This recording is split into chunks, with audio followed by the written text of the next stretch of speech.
Hey folks, I've been wanting to do a functional video about the OODA Loop, and there are a lot of good videos out there that break down what OODA Loop is and describe it. I would caution you though, if the author of the video adds a bunch of letters, it's sort of like adding letters to KISS. Keep it simple, stupid. You want to keep it simple. What is so good about the OODA Loop is its simplicity, and you really don't want to mess with that. Okay, what the OODA Loop is a decision-making process, and OODA itself stands for Observe, Orient, Decide, and Act.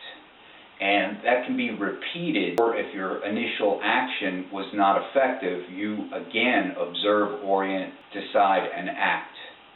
Where this came from was an Air Force colonel by the name of John Boyd developed this specifically for dogfighting in aerial combat. Now, contrary to popular belief, John Boyd was not an ace. He was, in fact, a fighter pilot during the Korean War, but served as a wingman to another pilot and never actually fired his guns in combat. Recently, we had a massive torrent of rain here in the Carolinas. In fact, the news reports called it a monsoon. Yankee 4 down there in the low country is still drying out from it. A lot of flooding, a lot of people lost their homes. It was a really bad time. Well, at that time, I was actually away from home, out of state, and really needed to get home during this rain. So I watched the news reports before leaving.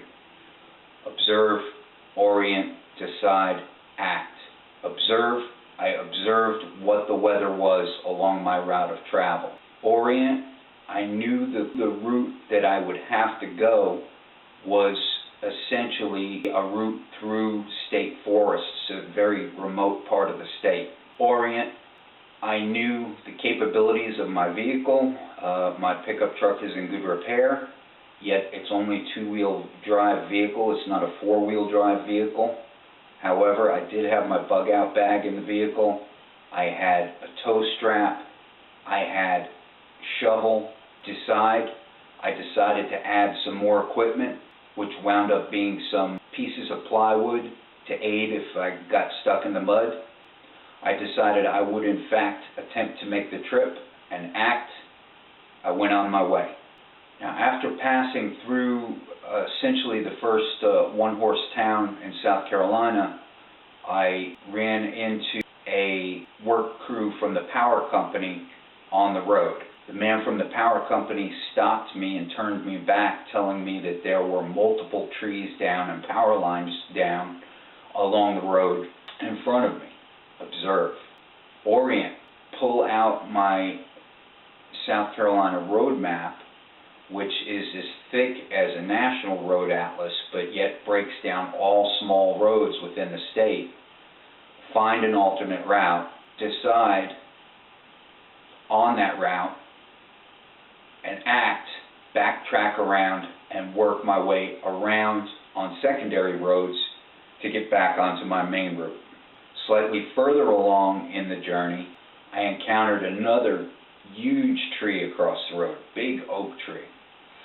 Again, the same thing, observe, orient with my map, decide on that route, and act by taking that route all the way around. Now, this got me to the county seat. At the county seat, I decided to stop into a restaurant that was there and ask people about the road ahead.